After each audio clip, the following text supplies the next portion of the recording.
वडाच्या साक्षीने घेतला प्रेमाचा ध्यास, सावित्रीच्या निष्ठेचा आजही आहे सुवास. 7 जन्माची साथ विश्वासाचा धागा, सुखदुःखाच्या सोबती हाच जीवनाचा जागा. हॅलो, नमस्कार. कसे आहेत सर्व? मस्त आहेत ना? मस्तच राहा. सर्वांना सर्वप्रथम श्री स्वामी समर्थ. तुम्हाला सर्वांना आजचा दिवस खूप छान आनंदाचा व आरोग्यदायी जाओ. तर आज आहे आपली वटपौर्णिमा. तर तुम्हाला वटपौर्णिमेच्या खूप खूप खूप शुभेच्छा. तर वटसावित्री पूजेची तयारी ही प्रत्येक ठिकाणी वेगवेगळी केली जाते. काही ठिकाणी फक्त ओटीत 5 फळं देतात एका पानावर, तर काही ठिकाणी फक्त आंब्याची ओटी भरली जाते. तर प्रत्येक भागानुसार ही ओटी भरण्याची पद्धत वेगळी असते. तर काही ठिकाणी पहिल्या 5 सुवासिनी ज्या असतात त्यांना आपल्या साध्या धाग्यामध्ये काळे मणी 5 किंवा 7 असे काळे मणी ओवून त्यांच्या ओटीत ते दिले जाते, मणी असे बांधून दोऱ्याला. व त्यातली एक जी पोत असते, म्हणजे 5 मण्यांचा जो एक धागा असतो, ती आपण आपल्या मंगळसूत्राला बांधायची असते. आज म्हणेल मी खूप वर्षांनी हातावर मेहंदी लावलेली आहे वटसावित्री पौर्णिमेला. म्हणजे अनैसा होतीच, लग्न होते कारण बरेच, त्यामुळे ती ऑलरेडी मेहंदी लावलेली होती. नाहीतर खास असं होत नाही वटसावित्री पौर्णिमेला मेहंदी लावून. सकाळी लवकर उठून देवपूजा करून घेतली आधी, कारण पूजेला पण लवकर जायचं होतं, कारण मुलांची पण आज शाळा होती. त्यामुळे लवकर उठणं असंही झालंच. कुठल्याही सणाची सुरुवात ही आपल्या घरातून, म्हणजेच देवघरातूनच होत असते. त्यामुळे मन अजून अधिक प्रसन्न होऊन जाते. तर आज आहे पौर्णिमा, म्हणजेच वटपौर्णिमा. तर सर्वात आधी शिवायोंचे टिफिनचे करून घेतले, काय करायचे होते ते. तसंच यांचं देखील जेवणाची संपूर्ण तयारी करून घेतली. आज मुहूर्त सकाळचे लवकर मुहूर्त होते आणि जो छान उत्तम मुहूर्त होता त्यामध्ये मला पूजा करायची होती. त्यामुळे मी बाकीचे सर्व काम बाजूला ठेवले व आधी पूजेची तयारी करून घेतली. कोकणात ओटी वेगळ्या पद्धतीने भरतात, म्हणजे 5 फळं कटिंग करून ठेवतात ओटी भरण्यासाठी. ती पूर्ण पानांवर ठेवले जातात 5 फळं कटिंग केलेली. पण ते कटिंग केलेले फळं मला तर असं वाटतात खराब होतात. त्यामुळे आम्ही जशी आईकडे पद्धत आहे की आंब्याची ओटी भरायची व एकच फळं जे असते ते द्यायला पण आपल्याला सोपे पडते. पूजेची संपूर्ण तयारी मी आधी करून घेतलेली. पूजेचे ताट देखील रेडी होते. तर आधी यांच्या पण जेवणाची तयारी करून घेतली. तर आजचा मेनू होता, पोरांना चपाती व फ्लावरची भाजी दिली होती व सरांना केलं होतं छान असं पिठलं. तर काही ठिकाणी झुणका म्हणतात, काही ठिकाणी पिठलं. जशा वेगवेगळ्या पद्धती असतात करण्याच्या, तशा वेगवेगळ्या ठिकाणी त्याचे नावं देखील वेगवेगळे असतात. तर छान असं मस्त बाजरीची भाकर केली मस्त, आणि छान असं झणझणीत पिठलं केलं होतं त्यांना, छान असं मस्त. आणि माझा तर होता उपवास, मी पूर्ण दिवसभर उपवास करते.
आपली अशी भाकर तयार झालेली आहे.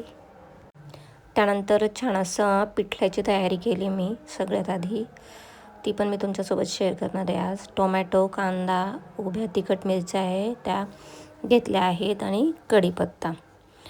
तर सर्वात आधी छान मस्त कढई ठेवली आहे. ही स्टीलची कढई आहे माझ्याकडे आणि त्याचा बेस खूपच जाड आहे. छान आहे अशी, अजिबात लागत वगैरे नाही. तर सर्वात आधी त्यामध्ये तेल टाकले.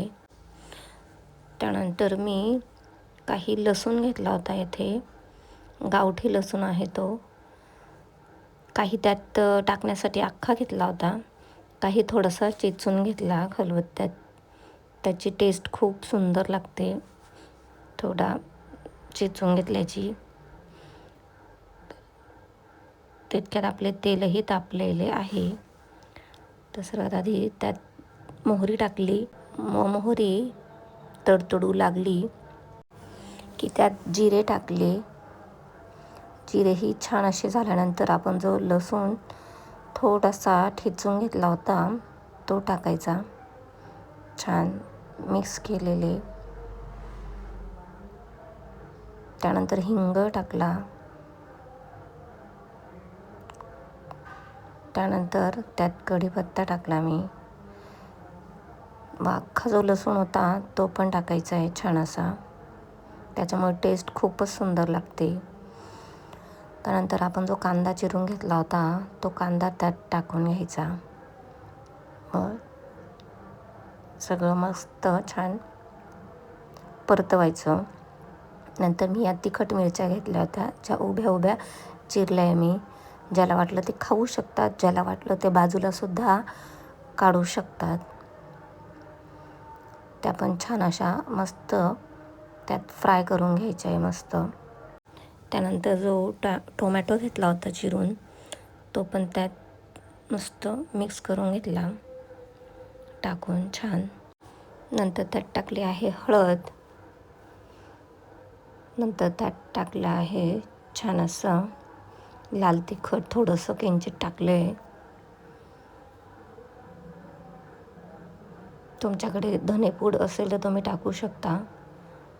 मी त्यात थोडंसं टोमॅटो शिजल इतपत पाणी टाकलं आहे, जेणेकरून टोमॅटोचा कच्चेपणा निघून जाईल. मग असं झाकण ठेवून घेतलं आहे. त्यानंतर एका बाउलमध्ये बेसन पीठ, तुम्हाला जेवढं पिठलं करायचं आहे त्या हिशोबाने घ्यायचं आहे. तर मी 2 असे चमचे मोठे भरून एवढं बेसन पीठ घेतलं आहे. त्यात मीठ टाकलं आहे. आपल्या अंदाजानुसार मीठ टाकायचं आहे. व नंतर कांदा जो मी तेलात फ्राय केला आहे, मिरच्या कांद्या, त्यात पण मी थोडं मीठ टाकलं होतं. त्यानंतर या पिठात पाणी टाकून सगळं पीठ मस्त छान एकजीव करायचं आहे, जेणेकरून त्यात काही गठोळ्या दिसणार नाही. असं मस्त पीठ मी असं छान एकजीव करून घेतलेले आहे, जेणेकरून त्यात गठोळी नसणारे. त्यानंतर आपला टोमॅटो देखील छान असा मस्त शिजला आहे छान. आता हे जे मिश्रण आहे हे त्यात पूर्ण छान टाकले आहे सर्व. त्यानंतर छान असे मस्त एकजीव करायचे आहे ती पीठ, ते टोमॅटो कांद्याच्या फोडणीमध्ये छान. खूप सुंदर असे लागते असे पिठले.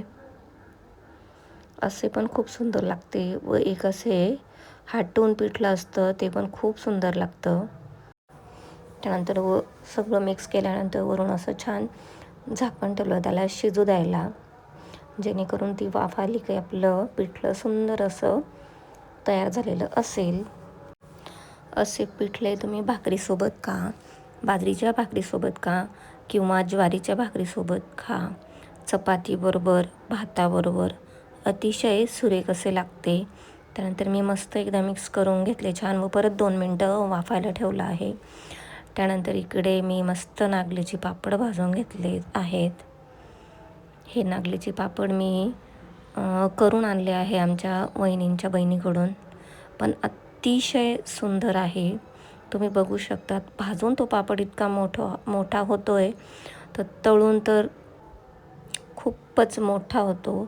मी एखाद्या वेळेस पापड तळताना नक्की तुम्हाला दाखवेल. तर खूप सुंदर असा या ठिकाणी आजचा यांचा मेनू होता. तर आजचा यांचा सिंपल, सोबर आणि सुंदर, छान, हवाहवासा वाटणारा सर्वांना मेनू तयार आहे. ते म्हणजे छान असं बाजरीची भाकर, पिठलं, सोबत तोंडी लावायला आहे लोणचं छान असं आणि नागलीचा पापड. घरापासून थोडे लांब आहे, पण तिथे आम्ही पूजेला गेलेलो. तर 10:40 पर्यंतचा जो मुहूर्त आहे, तर त्याच्या आतमध्येच आम्ही गेलेलो. जो 10:40चा मुहूर्त होता ना, त्यासाठी मी खूप घाई केलेली. जर प्रत्येकाची आपण वाट बघत बसलो, मग आपल्याला पण पूजेसाठी खूप उशीर होतो. प्रत्येकाच्या घरी काहीतरी कामं, भरपूर जबाबदाऱ्या. तर म्हणून म्हटलं चला आपण लवकर जाऊन पूजा करून यावी. तर पूजा करताना आपण नेहमी एक तेलाचा दिवा सोबत घेऊन जायचा आहे आणि एक दुसरा म्हणजे तुपाचा दिवा. तर सुरुवात आधी आपण झाडाला पाणी घालून घ्यायचे आहे. ही सर्व पूजा करताना तुम्ही श्री सुक्तमचं पठण करू शकतात किंवा तुम्ही कुलदेवीचं नामस्मरण करू शकतात किंवा तुम्ही स्वामींचे नामस्मरण करू शकतात. त्यानंतर झाडाला आपण दूध अर्पण करायचे आहे.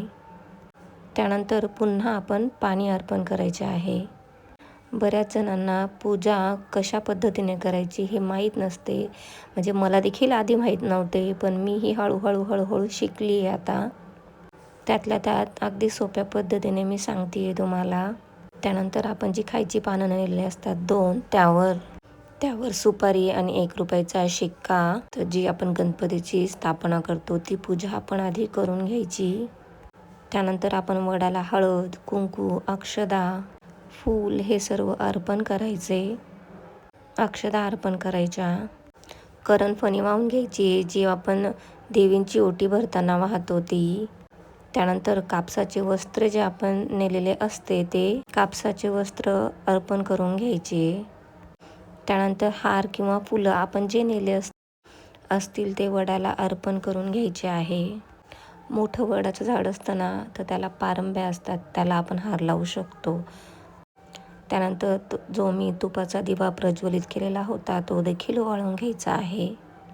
सर्वात महत्त्वाचे म्हणजे पावसाने कृपा केली होती, त्यामुळे पूजा छान अशी करता आली. त्यानंतर नैवेद्य दाखवायचा आहे, तर मी नेली होती खडीसाखर, त्याचा मी नैवेद्य दाखवला. साधी साखर नेली तरी पण चालते. त्यानंतर मी धूप, दीप, आरती, कापूर असेल तर कापूर यांनी सर्वांनी ओवाळून घ्यायचे. आरती करून घ्यायची आहे. अगरबत्ती लावून घ्यायची आहे. मी वाटी धूप देखील नेला होता. तो लावल्याने तिथले वातावरण अतिशय आनंदी आणि खूपच छान वाटते. प्रसन्न होऊन जाते अगदी मन. सुरुवातीला मला देखील पूजा कशी करायची हे माहिती नव्हते. आई एक सांगायची आणि त्याच्यानुसार मी करायची. आता आला सर्वात महत्त्वाचा भाग, तो म्हणजे वडाला 7 फेऱ्या मारायच्या असतात.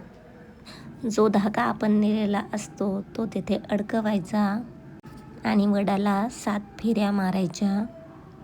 जेव्हा भरपूर मोठं वडाचं झाड असेल तेव्हा ही छोटी गुंडी ही पूर्ण 7 फेऱ्यांना संपून जात असेल, पण हे छोटं वडाचं झाड आहे त्यामुळे छोटासाच धागा लागला इथे थोडाच. जेव्हा आपण वडाला फेऱ्या मारतो, पूजा करतो, तेव्हा तुम्ही श्री सुक्तमचं पठण करा किंवा तुम्ही पुस्तक घेऊन जाऊ शकतात, त्याचे वाचन करा. कारण खूप प्रभावशाली असतं ते जेव्हा आपण फेऱ्या मारतो तेव्हा. जेव्हा खूप बायका असतात तेव्हा अशा फेऱ्या मारायला छान वाटते. आम्हीही बऱ्यापैकी होतो 6-7 जणी. सगळ्या हातामध्ये धागा घेऊन मस्त गोल गोल फिरतायत. फेऱ्या मारतात तेव्हा खूप छान वाटतं बघायला पण. आणि 7 फेऱ्या मारून झाल्यानंतर धाग्याची जी गुंडी असते ती तेथेच अडकवून ठेवायची. घरी जाऊन छान अशी तुळशी मातेची पूजा केली व जर तुम्हाला कोणी वाण द्यायला नसेल कोणी सापडत तर तुम्ही ते वाण तुळशीला सुद्धा देऊ शकतात. घरी येऊन मी घरच्या देवांसमोर वाण ठेवले. ज्यांना ज्यांना माहीत नसेल त्यांच्यासाठी मी दाखवले की कशा प्रकारे पूजा करायची. तसं तर प्रत्येक भागाभागामध्ये वेगळ्या पद्धतीने पूजा केली जाते. कोकणातली पद्धत वेगळी, जसे की खानदेशातली पद्धत वेगळी. तर जशी तुमच्याकडे असेल तशा पद्धतीने तुम्ही पूजा नक्की करा. तसेच आज यांना पण मान दिले मी, कारण मला पण चांगले वाटते की ज्यांच्यासाठी आपण हे सर्व करतो ना ते घरात असले की आणखीन चांगले वाटते. आजपर्यंत मी जे काही इथपर्यंत आली आहे हे त्यांच्या साथीमुळे, किंवा दोघं जे इथपर्यंत आलो ते एकमेकांच्या साथीमुळे. एकमेकांचा असलेला विश्वास, आदर, प्रेम, त्यामुळे इथपर्यंत आलो आहे. ते घरी असले ना थोडा वेळ का असे ना ते मला पण खूप मस्त वाटते. त्यानंतर जी मण्यांची पोत ओवली होती ती मी त्यांना वाण दिले ना जी त्याच्यामध्ये ठेवलेली होती ती आपण आपले जे मंगळसूत्र असते त्याला बांधायची असते. हे तुम्ही वडाच्या झाडाच्या इथे देखील बांधू शकतात. घरी आल्यावर सुद्धा तुम्ही बांधू शकतात. अशा प्रकारे जी वडाची पूजा आहे, वटसावित्रीची पूजा आहे, ती माझी येथे छान संपन्न अशी झालेली आहे. त्यानंतर आम्ही काही फोटो क्लिक केले ते तुमच्यासोबत शेअर करते.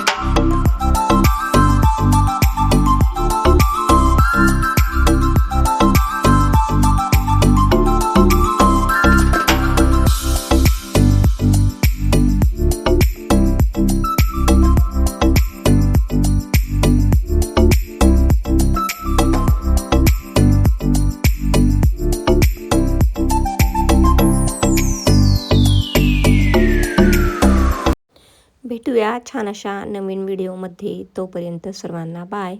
सर्वांना श्री स्वामी समर्थ.